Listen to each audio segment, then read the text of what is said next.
نواڈا ریگستان کے قلب میں ایک ایسے پراسرار بھاری حفاظتی مرکز واقع ہے۔ آنکھوں سے پوشیدہ اور اس انتہائی خفیہ اڈے نے بے شمار افواہوں اور سفارشی نظریات کو جنم دیا ہے۔ برسوں سے اس علاقے نے ایسے لوگوں کی سوچ کو دنگ کر کے رکھا ہے جو دنیائی ماوروں اور حکومتی پردہ پوشوں پر یقین رکھتے ہیں۔ السلام علیکم، ایک بار پھر سے آپ تمام دوستوں کو ڈبلیو فیکٹ میں خوش آمدید کہتے ہیں۔ آپ تمام دوستوں کے مشکور ہے کہ آپ نے اپنا قیمتی وقت ہماری ویڈیو کو دیکھنے کے لیے نکالا۔ آج کی ہماری کہانی بہت ہی پراسرار جگہ پر مشتمل ہے۔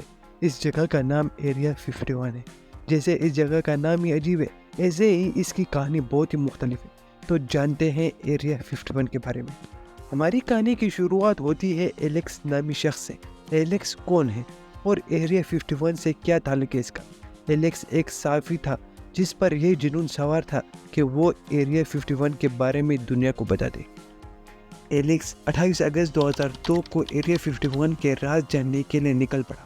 ایلیکس کو یہ معلوم تھا کہ یہ سفر اس کے لیے نہایت خطرناک ثابت ہو سکے، کیونکہ اس کے پیچھے بہت سے راز اور حکومتی پروپیگنڈے شامل تھے، جس کا صاف مطلب تھا کہ اگر ایلیکس ایریا 51 کے بارے میں دنیا کو بتاتا ہے تو اس کی جان بھی جا سکتی ہے۔ مگر ایلیکس پیچھے نہ ہٹا اور یہ سفر شروع کی۔ ایلیکس نے سفر کے شروعات میں ہی قریبی شہروں کا دورہ کیا اور مقامی لوگوں کے ساتھ بات چیت کی جن کے پاس سنانے کے لیے دلچسپ کہانیاں تھیں۔ اس میں کچھ لوگوں کا کہنا تھا کہ یہاں پر رات کو UFOs کو اترتے دیکھا گیا ہے، یا ایریا 51 میں انسانوں کے ساتھ ساتھ کوئی اور مخلوق بھی تھی، جس میں بہت لوگ ایسے بھی کہہ رہے تھے کہ یہ سب حکومت کا کیے دھرا ہے۔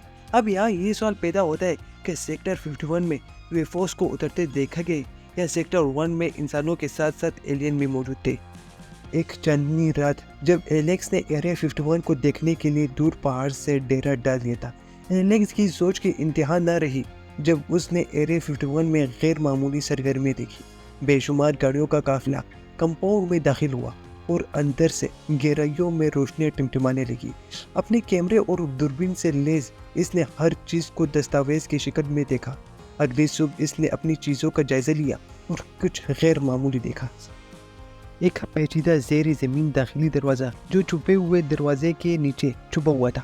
یہاں 2 چھپے ہوئے دروازوں کا ذکر ہوا ہے، جس کا مطلب ہے کہ 2 ایسے دروازے جسے ایسی ٹیکنالوجی سے بنایا گیا تھا جب تک اندر جانے والے کسی خفیہ بٹن کو نہ دبایا جاتا تو یہ دروازہ زمین سے نہیں نکلتا، اور اسی وجہ سے یہ دروازہ نہ کسی کو دن میں دکھائی دیتا اور نہ ہی رات میں۔ دروازے کے نیچے کی چیزوں کو بے نقاب کرنے کے لیے پرعزم ایلیکس نے میکس نامی ہیکر کی مدد لی۔ ایک ساتھ مل کر محفوظ سرکاری ڈیٹا بیس کو تیر اندازی کرنے میں کامیاب ہو گئے یہ دونوں۔ انہیں جو کچھ بھی ملا اس نے ان کو حیرت میں ڈال دیا۔ ایک زیر زمین زبردست لیبارٹری جو جدید ترین ٹیکنالوجی اور مستقبلی خلائی جہاز کے نمونے سے بھرپور بھری ہوئی تھی، جسے ایلیکس اور میکس نے تصویر کھینچی اور ویڈیوز بنائے۔ اسی دوران اچانک الارم گونجنے لگا اور سیکیورٹی اہلکاروں نے ان دونوں کو گھیر لیا اور ایک کشیدہ تعاقب ہوا۔ ایلیکس اور میکس جیسے اندر آئے تھے اسی طرح باہر جانے کا راستہ بھی پہلے سے ہی بنا دیا تھا اور موقع ملتے ہی فرار ہو گئے۔ دونوں واپس اپنے کیمپ بحفاظت پہنچ گئے۔ ان کے نتائج اب محفوظ تھے۔ ایلیکس نے سارے ثبوتوں کو اکٹھا کیا۔ اس نے ایک باریک تحقیقاتی انکشاف شائع کیا جس نے پوری دنیا کو ہلا کر رکھ دیا۔ یہ ثابت کیا کہ سیکٹر 51 میں خفیہ تجربات پر روشنی ڈالی، بلکہ انقلابی ٹیکنالوجی اور خلا میں انسانیت کے مستقبل کو ایک نئی شکل دی۔ حکومتوں کو اس سہولت کے وجود کو تسلیم کرنے پر بھی مجبور کیا۔ شفافیت کے لیے دباؤ ڈالا۔ خلائی سفر کے اہم پیشراور کھل کر تعاون کی اور یہ بھی بتایا کہ ایریا 51 میں انسانوں نے بہت سی خلائی مخلوق پر قبضہ کیا ہوا تھا۔ سچائی سے پردہ اٹھانے کے لیے ایلیکس نے بے خوف عزم نہ صرف ایریا 51 کے رازوں سے پردہ اٹھایا بلکہ سائنسی تعاون کے لیے نئے دور میں راہ ہموار کی، جس نے انسانی ریسرچ کے حدود اور زمین کے حدود سے باہر دھکیل دیا۔